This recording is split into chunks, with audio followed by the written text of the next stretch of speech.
Okay, तर बघा आता आपण सगळ्यात अगोदर रिव्हिजन करू की आतापर्यंत आपण काय काय बघितलेलं आहे. ठीक आहे, again hello, this is me Gaurav sir and you are here for the basic course of chemistry for the students preparing for JEE, NEET and CET. ठीक है, so this course is based on the NCERT from 9th, 10th, 11th and 12th. ठीक है, this course will help you and ensure you to how to prepare for the examination, की कोणती पण exam आहे त्यासाठी तयारी कशी करायची, मग ती जेई नीट किंवा सीईटी असो. ठीक आहे, what should be your approach, की तुमचा अप्रोच नक्की कसा पाहिजे, व्हाट टू स्टडी, कि तुमको स्टडी करना क्या है. ठीक है, फ्रॉम वेयर टू फोकस, कि कौन सा पॉइंट इंपॉर्टेंट है from the exam point of view. ये सब बातें हम थ्रू आउट द कोर्स सीखने वाले हैं. And this whole course is based on previous year questions. जेवढे पण मागच्या वर्षी विचारले गेलेले क्वेश्चन्स आहे, मग ते जेई नीट किंवा सीईटी असो, त्याच्यावर हा कोर्स आपण बनवलेला आहे. ठीक आहे, all the student from the 10th, 11th and 12th are welcome here. जे मुलं आता 10वी मधून 11वीत जाणार आहे किंवा 11वी मधून जे 12वीत जाणार आहे किंवा जे 12वीचे मुलं जे यावर्षी एक्झाम देणार आहे, all the students are welcome here. Again I am saying this thing, this one is a golden chance for you. त्या मुलांसाठी की ज्यांनी आतापर्यंत काही केलेलं नाहीये. का सांगतोय मी, ठीक आहे, because we have been such long such what can say अगदी वाईट काळामधून जातोय आपण सगळे. ठीक आहे, ज्या मुलांचा अभ्यास बिलकुल झालेला नाही but they want to get admission in top colleges. So throughout the courses तुम्ही कुठेही कोर्स करा, तुम्ही इथे करा, तुम्ही स्वतः करा, की तुम्ही अनअकॅडमी किंवा तुम्ही युट्यूब वगैरे वगैरे कुठे पण करा. बट जे मुलं ठीक आहे अशा प्रकारचे कोर्सेस करणार आहे, then this the courses like this will ensure them या फिर help them to increase their mark. बराबर है, अगर आपके मार्क्स +20 या +30 से भी इंक्रीज हो रहे हैं तो आपका टॉप कॉलेजेस में सिलेक्शन होना बढ़ जाता है. ठीक है, now we will start our. बघा आतापर्यंत आपण 4 टॉपिक बघितलेले, आता आपला 5वा टॉपिक चालू आहे स्टेट्स ऑफ मॅटर. सगळ्यात अगोदर बघा what do mean by matter. तर मॅटर म्हणजे काय, anything which has mass and it occupies some space. अशी कोणतीही गोष्ट आहे की जिला मास आहे आणि ती काय करते, स्पेस ऑक्युपाय करते. आपण इंटरमॉलिक्युलर फोर्स बघितले. परत सांगतोय मी, अशी टर्म आली हिला फोडून दे. इंटरच्या मध्ये मॉलिक्यूलच्या मध्ये असणारा फोर्स म्हणजे कोणता, इंटरमॉलिक्युलर फोर्स. कमेंट कर बताना है कि ये जो इंटरमॉलिक्युलर फोर्स है, बरोबर आहे, हे कोणामध्ये असतो म्हणजे कोणत्या मॉलिक्यूल मध्ये असतो. हा पोलार मॉलिक्यूल मध्ये असतो, ए ऑप्शन, का बी नॉन पोलार मध्ये असतो. कमेंट करून सांगा. Intermolecular forces happen in polar molecule या फिर नॉन पोलर मॉलिक्यूल, ए और बी. वेरी गुड श्रुति, ये पोलर में क्यों सर, मला सांगा बरं. जो पोलर मॉलिक्यूल आहे, ऑप्शन ए आणि ऑप्शन बी. ऑप्शन ए याला परमनंट डायपोल मुवमेंट असतो, ऑप्शन बी का याला टेम्पररी डायपोल मुवमेंट असतो. पोलर मॉलिक्यूल मध्ये याला परमनंट डायपोल मुवमेंट असतो, का याला टेम्पररी डायपोल मुवमेंट असतो. व्हेरी गुड साक्षी, जे पोलर मॉलिक्यूल आहे त्यांना परमनंट डायपोल मुवमेंट असतो. ठीक आहे, आणि हा जो टेम्पररी डायपोल मुवमेंट आहे तो कोणाला असतो, नॉन पोलर मॉलिक्युल्सला. पोलर मॉलिक्युलचे एक्झाम्पल लक्षात ठेवा, काय आपलं HCl, ज्याच्यावर बघा सीएल वर मायनस डेल्टा चार्ज असतो, परमनंट डायपोल मुवमेंट. ठीक आहे, आणि हायड्रोजन कोणता, प्लस डेल्टा, याला आपण पार्शियल पॉझिटिव्ह आणि पार्शियल निगेटिव्ह पण चार्ज बोलत असतो. बघा यांच्यामध्ये इलेक्ट्रोनिगेटिव्हिटी डिफरन्स आहे अँड देअरफॉर यांनी काय, पोलर मॉलिक्यूल. पोलर म्हणजे काय, या ठिकाणी दोन पोल आहे मित्रांनो. बघा हा पॉझिटिव्ह पोल, हा निगेटिव्ह पोल. याच्या उलट बघा non polar molecule. Non polar molecule कोणामध्ये तयार होता, की सेम ऍटम. काय बोलतोय बघा मी, सेम ऍटम. सेम ऍटम म्हणजे काय, एक्झाम्पल घेऊया क्लोरीन मॉलिक्यूल. याच्यामध्ये बघा दोन क्लोरीनचे मॉलिक्यूल आहे, Cl अँड Cl. दोघींची इलेक्ट्रोनिगेटिव्हिटी सारखी आहे. सर कोण माहिती भट्टा कैराकी मेडिकलने खूप किच, कोण माहिती म्हणे भट्टा कैराकी मेडिकलने खूप किचकट आवाज के. मला काही समजलं नाही बेटा. ठीक आहे, पण थोडं थोडं समजलं ते. अरे तुमने पर्सनल मैसेज वाला तुमने ग्रुप पर डाल दिया, ठीक, कोई बात नहीं. इथे ना एवढं किचकट काहीच राहत नाही. ठीक आहे. अरे तुम्हाला ह्या कन्सेप्ट ज्या कळताय ना, ऑनेस्टली सांगतो मी, एमएससीच्या पोरांना पण माहिती नाहीये की पोलर मॉलिक्युल म्हणजे काय, नंतर परमनंट डायपोल मुवमेंट म्हणजे काय. ठीक आहे. डायपोल म्हणजे काय. ठीक है, चलो, वेरी गुड. चलो तुमको छोटी मोठी बातें समझ में आ रही है. ओके. आता इंटरमॉलिक्युलर फोर्स हा अट्रॅक्टिव्ह किंवा रिपल्सिव्ह दोघी फोर्सेस असतो. बाकीच्या गोष्टी आपण बघितलेल्या. Then we have seen London forces, ज्याला आपण डिस्पर्सिव्ह फोर्स पण म्हणत असतो. लक्षात ठेवायचंय हा कोणामध्ये होत असतो. It happens between the molecules having temporary dipole movement. हा फक्त त्याच्यामध्ये होतो ज्यांना काय टेम्पररी डायपोल मुवमेंट आहे. आणि तो फक्त कोणाला असतो मित्रांनो, तो नॉन पोलर मॉलिक्युलला असतो. एक्झाम्पल घेऊन घ्यायचं वाला Cl2 आहे, N2 आहे आणि O2 आहे. ठीक आहे. इंटरॅक्शन एनर्जी लक्षात ठेवायची आहे. बरोबर आहे. It is inversely proportional to the 6th power of a distance between them. हा मॉलिक्युल ए, हा मॉलिक्युल बी ए, यांच्यामधलं डिस्टन्स जे आहे ते आपण कशाने आर ने दाखवत असतो. आणि ज्यांची इंटरॅक्शन एनर्जी असणार आहे. आता इंटरॅक्शन एनर्जी म्हणजे समजून घ्या की भैया एकमेकांना कुठपर्यंत, सॉरी, असं कोणतं पर्टिक्युलर डिस्टन्स आहे की त्याच्या आतमध्ये एकमेकांना एक तर खेचू शकतात किंवा एकमेकांना स्वतःपासून रिपेल करू शकतात. बघा, this force is applicable up to very short distance, that is barely 500 picometre.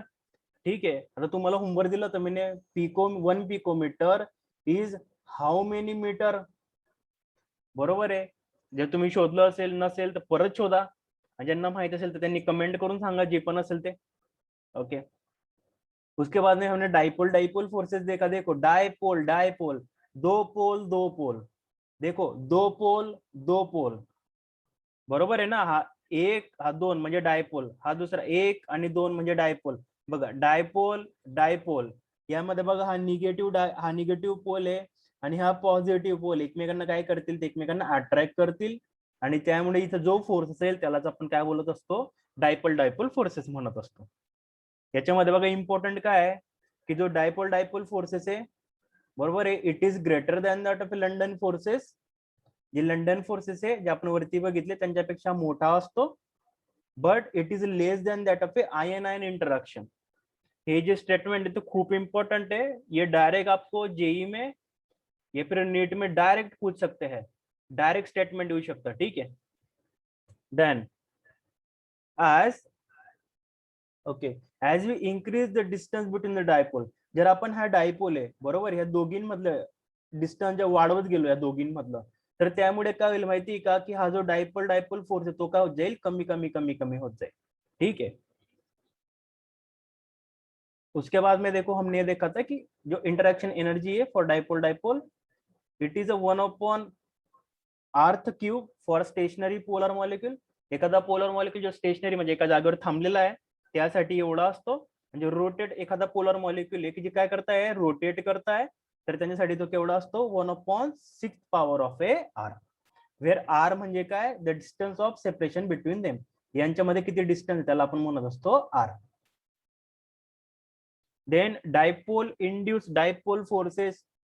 आपण एखादा न्यूट्रल मॉलिक्यूल घेतला, बरोबर आहे, न्यूट्रल मॉलिक्यूल घेतला की ज्याला ज्याला ओके, ज्याला डायपोल मुवमेंट बिलकुल नाहीये, बरोबर आहे. जनरली ते कोणते असतात, they are generally non polar molecules. आणि त्याच्या जवळ आपण कोणाला आणलं, एखाद्या पोलर मॉलिक्युलला की ज्याकडे काय परमनंट डायपोल मुवमेंट आहे.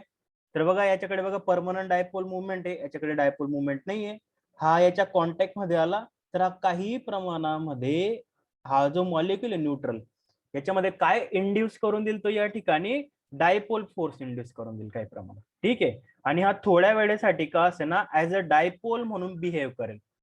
काय म्हणून बिहेव करेल, हा डायपोल म्हणून बिहेव करेल. ठीक है. आपको एकदम सिंपल एग्जांपल देता हूं. अगर आपका कोई दोस्त होगा, बराबर है, ले लेना एग्जांपल. अगर आपका कोई दोस्त है, ठीक है, अब आप, वो शारदा में आपके साथ रहता था, अब वो बाहर सीखने के लिए चला गया पूना को, 1 महीना रहकर वो रिटर्न आ गया. उसका जो लैंग्वेज है ना, लैंग्वेज पूरा चेंज हो जाएगा. बराबर है. मतलब क्या हो गया, तो तिथे राहिला त्या मुलांसोबत तिथल्या, अगदी 1च महिना झाला आणि त्याच्या लँग्वेज मध्ये सगळ्या गोष्टीमध्ये चेंजेस होऊन गेले. म्हणजे ते काय होऊन गेले, त्याच्यामध्ये गुण इंड्यूस्ड होऊन गेले, उधर से आ गए. हा एवढं बरोबर एक्झाम्पल समजने के लिए ठीक है. उसके बाद में हमने क्या देखा था, we have seen hydrogen bonds. देखो हे जो हायड्रोजन बॉन्ड आहे हा कोणामध्ये होतो, असं एक गोष्ट लक्षात ठेवा, ज्या वेळेस एखादा हायड्रोजन ऍटम हा एखाद्या हायली इलेक्ट्रोनिगेटिव्ह पार्टिकलला अटॅच असेल त्यावेळेस काय फॉर्म होत असतो, हायड्रोजन बॉन्ड फॉर्म होत असतो. ठीक आहे, कधी ज्यावेळेस एखादा hydrogen atom, whenever the hydrogen atom is attached to very highly electronegative species, त्यावेळेस हायड्रोजन बॉन्ड फॉर्म होतो. ठीक आहे, आता बघा याच्यामध्ये काय होत असतं, आता बघा या ठिकाणी हा जो फ्लोरीन आहे सगळ्यांना माहिती, fluorine is the most electronegative element in modern periodic table. आता बघा याच्यासोबत कोण अटॅच आहे, हायड्रोजन अटॅच झालाय, बरोबर आहे. तर या ठिकाणी कोणता बॉन्ड आहे आपला, हायड्रोजन बॉन्ड आहे. ठीक आहे, हायड्रोजन बॉन्ड बघा मित्रांनो डॉट डॉट डॉट डॉट या पद्धतीने दाखवता. जो हायड्रोजन स्पीसीस आहे, हायड्रोजन आहे, त्याच्यावर बघा कोणता चार्ज आहे, पार्शियल पॉझिटिव्ह चार्ज आहे. आणि जो फ्लोरीन आहे बरोबर तो जास्त इलेक्ट्रोनिगेटिव्ह आहे, याच्यावर कोणता आहे, मायनस डेल्टा म्हणजे पार्शियल निगेटिव्ह चार्ज. जो हायड्रोजन बॉन्ड आहे तो फक्त कोणामध्ये फॉर्म होऊ शकतो, it can be form up to nitrogen, oxygen, fluorine and chlorine. Exceptional cases मध्ये क्लोरीन सोबत होतो, नायट्रोजन ऑक्सिजन फ्लोरीन मध्ये रेग्युलर प्रमाणात होत असतो. सांगा बरं, in case of a water molecule, H2 molecule, कोणता बॉन्ड आहे, covalent bond, B hydrogen bond, C ionic bond, and D coordinate bond. सांगा बरं, in case of H2 molecule, water molecule मध्ये कोणत्या प्रकारचा बॉन्ड आहे. Very good, very good, very good, very good, very good, very good, very good, very good. कोणता bond आहे, hydrogen bond आहे. सांगा बरं, कार्बन मोनॉक्साईड आहे घेतलेलं, याच्यामध्ये कोणता बॉन्ड आहे, कोव्हॅलंट बॉन्ड आहे, हायड्रोजन बॉन्ड आहे, आयोनिक बॉन्ड आहे का कोऑर्डिनेट बॉन्ड आहे. In case of carbon monoxide आपण बघितलेलं एक्झाम्पल, NO2 मायनस पण घेऊन घ्या.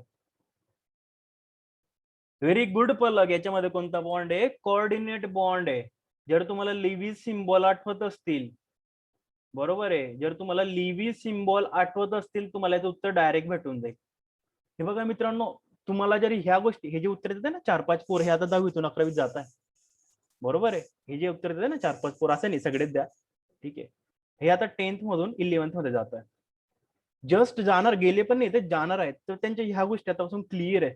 याचा अर्थ काय माहिती का, तुम्ही आत्तापासून 10 स्टेप पुढे आहे बाकीच्या मुलांपेक्षा. ठीक है, जर असं जे स्टडी असेल ना, ये तो बहुत बेनिफिशियल रहेगा आगे जाकर. चलो देखते. बोल रहा हूँ इसका मतलब हवा में उड़ना नहीं है, सर ने बोल दिया वगैरह वगैरह, कुछ नहीं, मैं खाली बोल रहा हूँ. ओके, याद रखना है की जो हायड्रोजन बॉन्ड आहे त्याची एनर्जी लेवल कुठून कुठपर्यंत आहे, up to 10 to 100 kilo joule per mole पर्यंत. ठीक आहे, जो हायड्रोजन बॉन्ड आहे मित्रांनो त्याची एनर्जी कुठून ते कुठपर्यंत आहे, 10 to 100 kilo joule per mole पर्यंत. आपले जे काही प्रोटीन्स असतील, जेवढे पण न्यूक्लिक ऍसिड आहे, लक्षात ठेवायचे मित्रांनो, आपल्या बॉडीमध्ये 2 प्रकारचे न्यूक्लिक ऍसिड आहे, बरोबर आहे. कोणते कोणते माहिती का, एक आहे DNA आणि दुसरं कोणतं मित्रांनो, RNA. या दोघींमध्ये काय सापडत असतो आपल्याला, हायड्रोजन बॉन्ड सापडत असतो. हा प्रश्न नीट मध्ये पण विचारला गेला आहे, बायोच्या सेक्शन मध्ये पण, केमिस्ट्रीच्या सेक्शन मध्ये पण विचारला गेला, जेई मध्ये विचारण्याची पॉसिबिलिटी आहे. Same question has been asked in CET. ठीक है, then we have seen gaseous state, बरोबर है, हमने गैसियस स्टेट देखा था. देखो ये बात को आपको समझना है. ओके, सो ये देखो, ये हमारी प्यारी प्यारी अर्थ है, ठीक है, और ये जो हमारी प्यारी प्यारी अर्थ है उसके ऊपर क्या है, एटमॉस्फियर है, बरोबर आहे का नाही. आपली अर्थ आहे त्याच्यावरती काय मित्रांनो, ऍटमॉस्फियर आहे. आणि या ऍटमॉस्फियर मध्ये अनेक प्रकारचे लेयर आहे. ठीक आहे, 1 लेयर, 2 लेयर, 3. तर त्यापैकी जो सगळ्यात खालचा लेयर आहे ऍटमॉस्फियरचा, ठीक आहे, त्याला आपण काय नाव दिलेलं आहे, त्याला नाव दिलंय ट्रोपोस्फियर.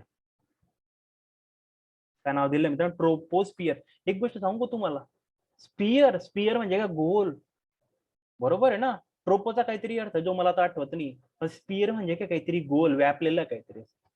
देखो इधर भी लग रहा है थोड़ा सा. ओके, तर बघा सगळ्यात खालचा लेयर कोणता आहे, troposphere. Just tell me one thing, ये जो ट्रोपोस्फियर है, बराबर है, ये इसको किसने पकड़ के रखा है अर्थ के साथ. म्हणजे हा जो ट्रोपोस्फियर आहे याला अर्थने, म्हणजे हा अर्थ सोबत कशाने पकडलेला आहे. Option number A water vapour. चलो पहले आंसर दे दिया. Gravitational force, option C centrifugal force, option D centripetal force. नाही ये मतलब जो भी आहे नन आहे. Very good. कोणता आहे मित्रांनो? ग्रॅव्हिटी. हा प्रश्न सुद्धा विचारला जाऊ शकतो. बराबर है, क्योंकि देखो अगर झूठ लग रहा है तो एक काम करना है सब ने. आज बॉटल रहती है सबके घर पर, पानी की बोतल भरनी है आधी, ऐसा ऊपर मुंह करना है और बॉटल ऊपर फेंकनी है. ग्रेविटी माता एक रूल सिखाती है. क्या रूल है ग्रेविटी माता का? जो चीज ऊपर जाती है वो नीचे भी आती है. जो बॉटल आप इधर खड़े हो, ऊपर फेंकी, ऊपर देख रहे हो ना, ऐसे देखो मुंडी ऐसा करके ऊपर बॉटल फेंक दी, रिटर्न किधर? आपकी मुंडी पर आने वाली है. नहीं सॉरी, मतलब जो भी है, ठीक है. तो ये ग्रेविटी माता क्या करती है, ये जो हमारा ट्रोपोस्फियर है इसको इसने पकड़ के रखा है. अभी जो सर ट्रोपोस्फियर है इसका मतलब क्या है? तो देखो, जेवढे पण वायू आहे, मी सांगतो तुम्हाला, आपल्या वातावरणामध्ये ऍटमॉस्फियर जेवढे पण वायू आहे, नियरली 90% ऑफ वायू हे ट्रोपोस्फियरला कन्फाईन. सगळे वायू 90% ट्रोपोस, मग ते डायऑक्सिजन वाले असो, डायनायट्रोजन वाले असो, कार्बन डायऑक्साइड असो किंवा वॉटर वेपर असो, काही पण. ठीक है, सांगा मला हे जे वायू. ओके, एक क्वेश्चन नहीं बनेगा, ठीक है. देन हमने उसके बारे में देखा था इन केस ऑफ एमपीटी. एक फॅक्च्युअल गोष्ट आपण बघितली की मॉडर्न पिरियोडिक टेबल मध्ये 11 एलिमेंट आहे मित्रांनो. नॅचरली ते कोणत्या कंडिशन मध्ये सापडता? गॅसियस मध्ये सापडतात. किती एलिमेंट आहे? असे 11 एलिमेंट आहे. मी काही गोष्टी लक्षात ठेवायला फक्त तेवढ्या बघा की जो झिरो ग्रुप एलिमेंट आहे हा एकमेव, ओनली, काय सांगतो मी, ओनली असा ग्रुप आहे की ज्याच्यामध्ये ऑल एलिमेंट कसे मित्रांनो गॅसियस स्टेट मध्ये. कोणामध्ये? झिरो ग्रुप किंवा 18th ग्रुप एलिमेंट मध्ये. ओके, गैसेस काही प्रॉपर्टीज है, ये हम रिपीट नहीं करेंगे, ये आपको खुद को करनी है, मैंने पहले लेक्चर में बता दिया है. ठीक है, ट्रोपोस्फियर का क्लियर है? जल्दी बता दो कमेंट करके मुझे, ट्रोपोस्फियर का क्लियर है क्या? कि ट्रोपोस्फियर क्या है या फिर जो भी है. Okay, very good. ओके, त्यानंतर बघा मित्रांनो, आपण गॅस लॉ स्टार्ट केलं होतं. 4 गॅस लॉ आहे, लक्षात ठेवायचे. बॉयल्स लॉ, चार्ल्स लॉ, गay-Lussac's लॉ आणि ॲव्होगॅड्रोस लॉ. बॉयल्स लॉ कोणाबद्दल रिलेशन देतो? आपल्याला प्रेशर व्हॉल्यूम बद्दल. चार्ल्स लॉ कोणाबद्दल रिलेशन देतो? आपल्याला टेम्परेचर व्हॉल्यूम बद्दल. आणि गay-Lussac's लॉ कोणाबद्दल देतो? प्रेशर आणि टेम्परेचर. हे खूप सोपं आहे, आपण 4-5 जरी वाचलं नाही याला तरी होऊन जाईल. ठीक आहे, so this is about the Boyle's law. Boyle's law काय सांगतो आपल्याला? ॲट कॉन्स्टंट टेम्परेचर, की ज्यावेळेस टेम्परेचर कसं आहे? कॉन्स्टंट आहे, then pressure is inversely proportional to the volume of the gas. की जो प्रेशर आहे तो गॅसच्या व्हॉल्यूमला इनवर्सली प्रोपोर्शनल असणार आहे. हा व्ही आहे या ठिकाणी. ठीक आहे, त्यानंतर आपण हे रिलेशन बघितलं होतं, हे चुकीचं या ठिकाणी. याला P1/P2 करा आणि P2/P1 करा. ठीक आहे या ठिकाणी. देन बघा, सगळ्यात इम्पॉर्टंट मित्रांनो या ठिकाणी, द मोस्ट इम्पॉर्टंट थिंग काय आहे? दी ग्राफ. दिस ग्राफ, हे ग्राफ या ठिकाणी खूप इम्पॉर्टंट आहे. ते कसे बघा, तर बघा जो पहिला ग्राफ आहे आपल्याकडे या ठिकाणी, ठीक आहे, तो कशाबद्दल सांगतो? It shows us the value of pressure versus volume. Pressure आणि व्हॉल्यूमच्या विरुद्ध, प्रेशर आणि व्हॉल्यूमचा ग्राफ दाखवतो. लक्षात ठेवायचं आहे की ऍट हाय प्रेशर, बरोबर आहे, बघा व्हॉल्यूम कशी असते मित्रांनो? कमी असते. लक्षात ठेवा, ऍट हाय प्रेशर व्हॉल्यूम कशी असते? बघा कमी असते. कमी नाही इकडे व्हॉल्यूमची. आणि ऍट ज्यावेळेस व्हॉल्यूमची व्हॅल्यू जास्त असते त्यावेळेस प्रेशर पण कसा असतो? कमी असतो. आणि हा जो ग्राफ आहे मित्रांनो तो बघा कसा आहे? या पद्धतीचा आहे. हे जे लाईन्स आहे मित्रांनो या ठिकाणी, ह्या ज्या कर्व्स आहे, या अशा कर्व्स आहे, बरोबर आहे. कर्व्स म्हणजे काय? वक्र काय म्हणतात ना? ठीक आहे, agree doctor MS Patil sir. Okay, तर या अशा कर्व्स आहे. या प्रत्येक कर्व्हवर असणारा जो पॉइंट आहे, बरोबर आहे, त्याच्यावरचं टेम्परेचर कसं असतं मित्रांनो? सारखं असतं. बरोबर आहे की नाही? कारण बघा, आपण जो बॉयल्स लॉ बघितलाय, बॉयल्स लॉ कोणाबद्दल बोलतो? At the constant temperature. काय सांगतो? टेम्परेचर ज्यावेळेस कॉन्स्टंट असेल त्यावेळेस जो प्रेशर आणि व्हॉल्यूमची व्हॅल्यू व्हेरीज होत राहतील, म्हणजे वाढत राहतील, कमी राहील वॉटर रेट मध्ये. तर बघा, आता हा कर्व आहे, तर ह्या कर्ववर टेम्परेचरची व्हॅल्यू किती असणार आहे 600 असणार, या कर्ववर 400, ह्या कर्ववर 200. ठीक आहे, तर लक्षात ठेवायचे की जे आयसोथर्म असतात, these are the curve showing us the value of same temperature.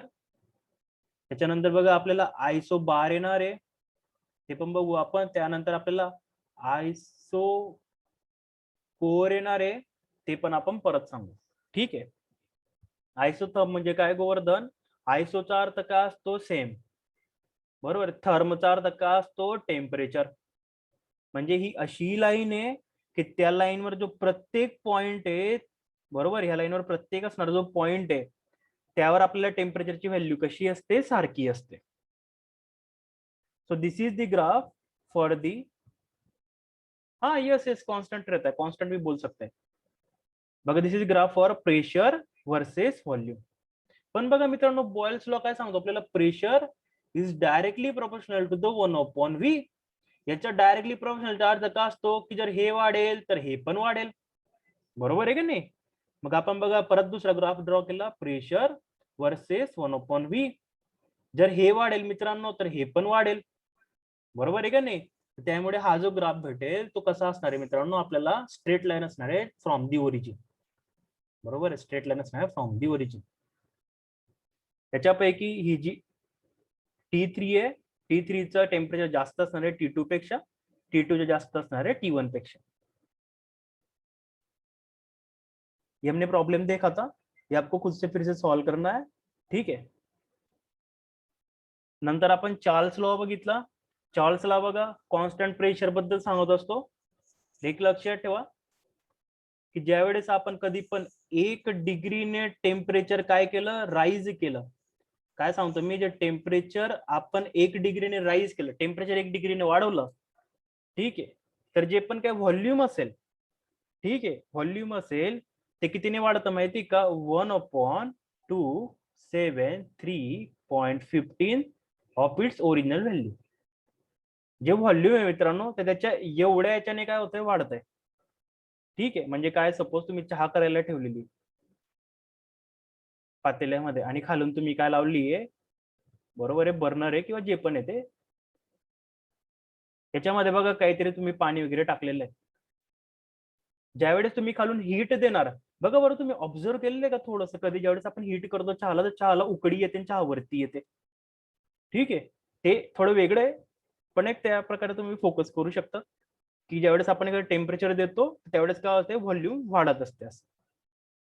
Okay, बघा त्यानंतर आपण जे काही टेम्परेचर आहे ते मोजण्यासाठी केल्विन टेम्परेचर स्केलचा यूज करतो किंवा ऍब्सोल्यूट टेम्परेचर स्केल पण त्याला म्हणत असतात. याला दुसरं नाव काय देऊन थर्मोडायनामिक स्केल पण आहे. आता याचा उपयोग कशासाठी होत असतो? For all scientific work. तुम्ही एक्सपेरिमेंट करताय, तुम्ही प्रॅक्टिकल करताय, बरोबर आहे की तुम्ही एखादी व्हॅल्यू येतील फाइंड करताय, किंवा जर तुम्ही एखादा प्रॉब्लेम सॉल्व्ह करताय त्यासाठी याचा उपयोग होत असतो. त्याला बघा मित्रांनो आपण कॅपिटल टी ने दाखवतो, where capital T is equal to 273.15 plus T. Where T जे असतं मित्रांनो ते कशामध्ये असतं? नेहमी डिग्री सेल्सिअस मध्ये असतं. मला एक सांगा बरं की ऍब्सोल्यूट झिरो टेम्परेचर म्हणजे किती असतं? Option A 0 degree, option B -273.15 degree Celsius, 273.15 degree Celsius, बरोबर आहे, and option D none of the above. Very good Jay Smith, किती आहे? Okay okay, very good Sakshi, किती आहे? -273.15 लक्षात ठेवायचं आहे. त्यालाच आपण काय बोलतो? Absolute zero. त्याला ऍब्सोल्यूट झिरो का म्हणता माहितीये का? हे असं टेम्परेचर आहे, लक्षात ठेवा, हे असं टेम्परेचर आहे की ज्या वेळेस जेवढ्या पण मॉलिक्युलर ऍक्टिव्हिटीज आहे, बरोबर आहे, मॉलिक्युलर ऍक्टिव्हिटीज आहे त्या काय होऊन जातात मित्रांनो? थांबून जातात. खूप इम्पॉर्टंट स्टेटमेंट आहे की याच्या इकडे, याच्या पलीकडे जेवढ्या पण मॉलिक्युलर ऍक्टिव्हिटीज आहे त्या सगळ्या काय होऊन जातात, नाहीशा होऊन जातात, थांबून जातात. फक्त एवढं लक्षात ठेव. त्यामुळे याला ऍब्सोल्यूट झिरो म्हणतात. काल बघा आपण काहीतरी छोट्या मोठ्या गोष्टी शिकलो होतो. मी तुम्हाला STP सांगितलं होतं, बरोबर आहे. स्टँडर्ड टेम्परेचर अँड प्रेशर, बरोबर आहे. तुम्हाला स्टँडर्ड टेम्परेचर अँड प्रेशर मी काल सांगितलं होतं, बरोबर आहे. स्टँडर्ड तुम्हाला मी NTP पण काढायला लावला की नॉर्मल टेम्परेचर एंड प्रेशर के तिथे सर्च करा. ह्या गोष्टी खूप इंपॉर्टंट है. देखो एग्जाम में आपको ज्यादा टफ कभी आएंगे ही नहीं, बराबर है. वो डिमांड करेंगे कि देखो इसको समझा क्या है, और समझने का वेरी गुड अनिकेत बराबर है. 273.15 या फिर 0 डिग्री सेल्सियस या फिर 1 बार, वेरी गुड. NTP जो है वो भी फाइंड करके लाना फिर कल. देखो what is the most important thing from the exam point of view कि सबसे पहले आपका सिलेबस कंप्लीट होना चाहिए. अगर आपका सिलेबस कंप्लीट होता है, बराबर है, तो समझ लेना है कि आप you are ready for the examination. Then आपका जो प्रीवियस ईयर क्वेश्चंस है उस पर कमांड होना चाहिए कि देखो भैया क्वेश्चन कैसे आ रहे हैं, बराबर है कि नहीं. चलो अब इसमें नहीं जाएंगे, टाइम जा रहा है. तो this is a graph of volume versus temperature. बघा मित्रांनो, या ठिकाणी ह्या ज्या स्ट्रेट लाईन आहे, लक्षात ठेवा हे कुठून स्टार्ट होत आहे बघा, फ्रॉम -273.15. इथूनच का स्टार्ट झालंय आता हा तुमचा प्रश्न आहे. मी सांगितलं तुम्हाला इथूनच का स्टार्ट झाल्या, 0 पासून का नाही झाल्या किंवा इकडून का नाही झाल्या, हे पण तुम्हाला शोधायचं आहे. मी तुम्हाला उत्तर दिलंय थोड्या वेळा अगोदरच, लास्ट लेक्चरला पण दिलं होतं. आता ह्या ज्या लाईन्स आहे मित्रांनो, त्या लाईन्सवर असणारा प्रत्येक जो पॉइंट आहे त्यासाठी जी पण प्रेशरची व्हॅल्यू ती सारखी आहे. तर मला सांगा बरं, ह्या ज्या लाईन्स यांना आपण काय बोलत असतो. ऑप्शन ए आयसोकोर, ऑप्शन बी आयसोथर्म आणि ऑप्शन सी आयसोबार. सांगा बरं आपण काय बोलत असतो यांना. Very good Sakshi, we call them isobar. ये क्वेश्चन बहुत बार आ चुका है. The line showing same pressure, sorry the line on which each point showing same pressure, अशी लाईन की ज्याच्यावर प्रत्येक पॉइंट सारखा प्रेशर दाखवतोय त्याला आपण काय बोलत असतो, आयसोबार. आयसोथर्म होऊन गेला कोणाबद्दल, टेम्परेचर बद्दल. मग आयसोकोर कोणाबद्दल असेल मित्रांनो, हा जो आयसोकोर आहे हा कोणाबद्दल असेल सांगा बरं कमेंट करून. आयसोकोर किसके बारे में, व्हेरी गुड नेहा, शाबाश. शॉर्ट पण वापरून त्याचे टेंशन नहीं घ्यायचं व्हॉल्यूम बद्दल, व्हेरी गुड. चलो मतलब तुमको समझ में आ रही है, बहुत सी बात है. चलो then we have seen Gay-Lussac's law. Gay-Lussac's law बघा, ऍट कॉन्स्टंट व्हॉल्यूम, बरोबर है, this pressure is directly proportional to temperature. ठीक है, और ये उसका देखो प्रेशर वर्सेस टेम्परेचर का ग्राफ है जो इधर दिया है. These are the straight line starting from the origin. ठीक आहे, या ठिकाणी बघा सगळ्यात इम्पॉर्टंट गोष्ट कशी आहे, हा V4 आहे, हा V3 आहे, हा V2 आहे आणि हा V1 आहे. लक्षात ठेवा मित्रांनो, हेच relation where V4 is greater than V3 is greater than V2 and this greater than V1. ठीक आहे, एग्जाम मध्ये तुम्हाला असं विचारू शकतात, इधर तुमको दे दिया A B C and D. बघा तुम्हाला एग्जाम मध्ये कसा प्रश्न येऊ शकतो. So this is a pressure, this is a temperature in kelvin, बरोबर आहे, and this is a volume graph. Suppose this is a V1 V2 and V3, बरोबर आहे. आता which of the following is true, आता खालीलपैकी कोणतं बरोबर आहे. Option number 1 V2 is greater than V3 is greater than V1. Option number B V3 is less than V2 is less than V1. Option number C V3 equal to V2 equal to V1. And option number D V3 equal to V2 is greater than V1. सांगा बरं यांच्यापैकी कोणता option बरोबर असेल. ऐसा question आएगा आणि असा प्रश्न येऊन पण गेलेला माझ्या मते.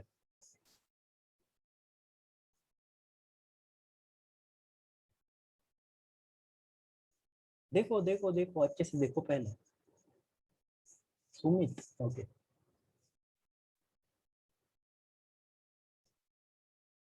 Very good Neha, very good बेटा. चलो, व्हेरी गुड. याचा अर्थ बघा या ठिकाणी काय आहे की मी तुम्हाला काय सांगितलं होतं की ज्या वेळेस प्रेशर वर्सेस टेम्परेचरचा ग्राफ आहे, ठीक आहे, जो सगळ्यात खालची जी लाईन असणार आहे ती सगळ्यात मोठी व्हॅल्यू असणार आहे व्हॉल्यूम साठी, त्याच्यानंतर ही आणि त्याच्यानंतर ही. या ठिकाणी मी ट्रिक केली. काय ट्रिक केली बघा मी या ठिकाणी डिसेंडिंग ऑर्डर दाखवून दिली. बरोबर आहे बघा, म्हणजे सॉरी असेंडिंग ऑर्डर आहे. V3 is less than V2 is less than V1. याला उलट बघा असं पण लिहू शकतो मी. कसं? याला बघा उलट लिहितो मी की V1 is greater than V2 is greater than V3. बघा उलट करून टाकले, याला मिरर इमेज आहे. ह्या गोष्टी तुम्हाला समजायच्या. ये जो हम बोलते हैं ना एग्जाम हार्ड है, अरे एग्जाम हार्ड नहीं है, एग्जाम इधर ही है. हमारा जो पॉइंट ऑफ व्यू है ना, हमने बहुत हार्ड कर दिया है. चलो ठीक है. उसके बाद में हमने एवोगाड्रोस लॉ देखा था. It is about the volume and amount of a mole. याच्याबद्दल आपलं रिलेशन देत असतो. आता बघा हा लॉ काय सांगत असतो, it states that equal volume of all gases under the same conditions of temperature and pressure contain equal number of molecule. बरोबर आहे. Therefore volume is directly proportional to the n. आता एन काय या ठिकाणी n is nothing but number of mole. मी काल homework दिला होता की मोल म्हणजे काय ते शोधून आणा. बरोबर आहे. ज्यांनी शोधलं असेल त्यांना खूप फायदा होईल. नाही ढूंढाऊंगा तो सॉरी फिर. ओके. अवोगाड्रो कॉन्स्टंट म्हणजे काय? तर बघा the number of molecule in 1 mole of gas. तर 1 मोल ऑफ गॅस मध्ये, बरोबर. आता हे कंटेनर आहे, ठीक आहे. हे काय मित्रांनो एक कंटेनर आहे आणि या कंटेनर मध्ये काय आहे 1 मोल ऑफ गॅस मी ठेवलेला आहे. आता तुम्हाला मी सांगतो 1 मोलची काय डेफिनेशन तुम्हाला शोधायला लावली. ज्या मुलांनी शोधली असेल त्यांना लक्षात आली असेल 1 मोल म्हणजे काय असतं. ठीक आहे, मी परत सांगतो, होमवर्क घ्या.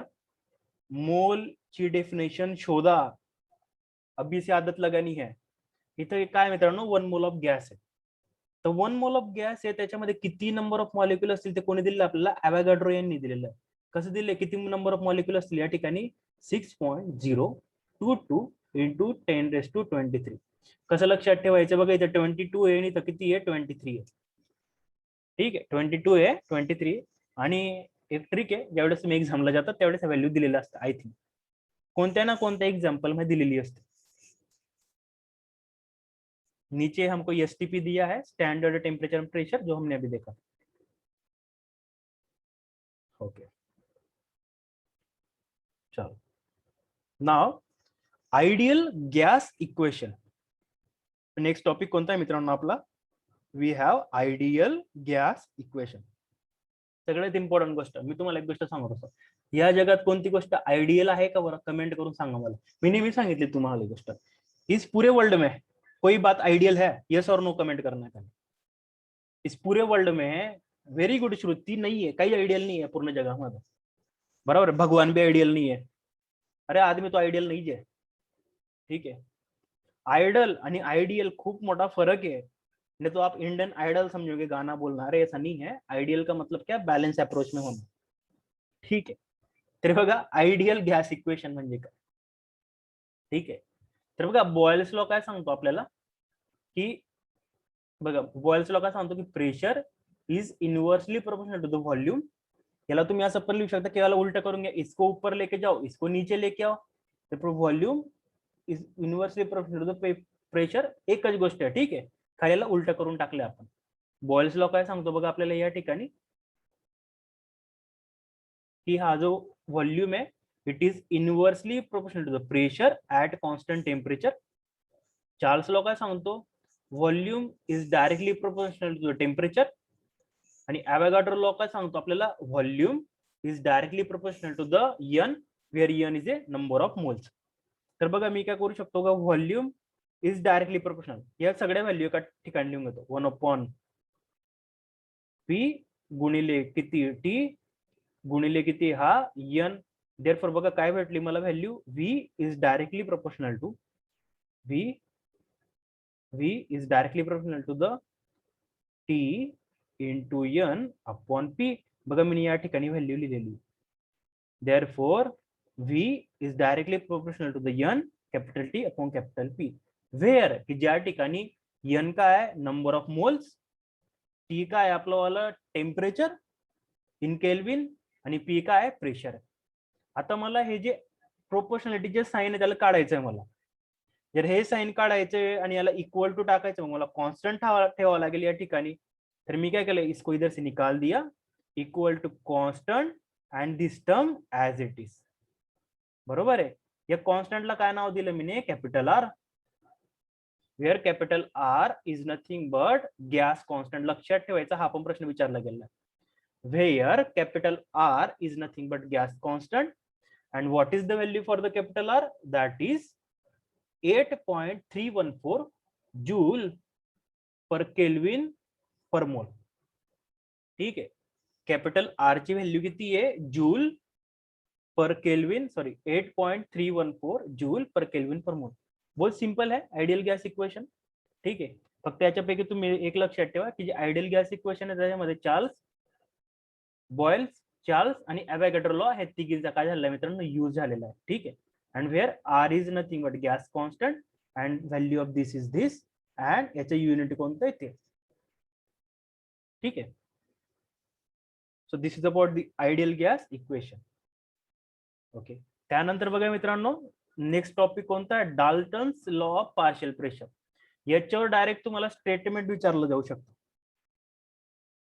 किंवा एक सिंपल वाला प्रॉब्लेम पण येऊ शकतो, खूप सिंपल वाला. बघा Dalton's law of partial pressure. बरोबर आहे. याच्यावर एक तर तुम्हाला डायरेक्ट स्टेटमेंट विचारतील ते की स्टेटमेंट कोणाचे ते ओळखा. नाहीतर याच्यावर सरळ सरळ काय विचारतील तुम्हाला सिंपल असा न्यूमेरिकल. चला. The total pressure exerted by mixture of a non-reactive gases is equal to the sum of partial pressure of the individual gases. आता डाल्टन लॉ ऑफ प्रेशर काय सांगतो माहिती का. सपोज एखादा कंटेनर आहे, त्या कंटेनर मध्ये आपण 2-3 प्रकारचे गॅस टाकले. प्रत्येक ठिकाणी जो गॅस मॉलिक्यूल आहे तो काय करतोय त्याच्या पद्धतीने प्रेशर अप्लाय करतोय. याच्या P1 असणार आहे, याच्या P2 असणार आहे, याच्या P3 असणार आहे. मग जो टोटल कंटेनर आहे हा जो कम्प्लीट कंटेनर आहे याच्यावर किती प्रेशर येतोय तो कसा काढू शकतो आपण. P total is equal to जेवढे सगळे पण प्रेशर आहे त्यांची सम करून द्या. आय थिंक बघा या ठिकाणी आपलं लेक्चर संपते. 40 मिनिट्स ओव्हर होत आहे. तुम्हाला मी सगळ्यांना आता बघा ओके 5:55 ला PM ला नेक्स्ट लेक्चर स्टार्ट होईल. कितीला 5:55 PM ला. ठीक आहे. 5:55 PM ला नेक्स्ट लेक्चर. कधी 5:55 PM.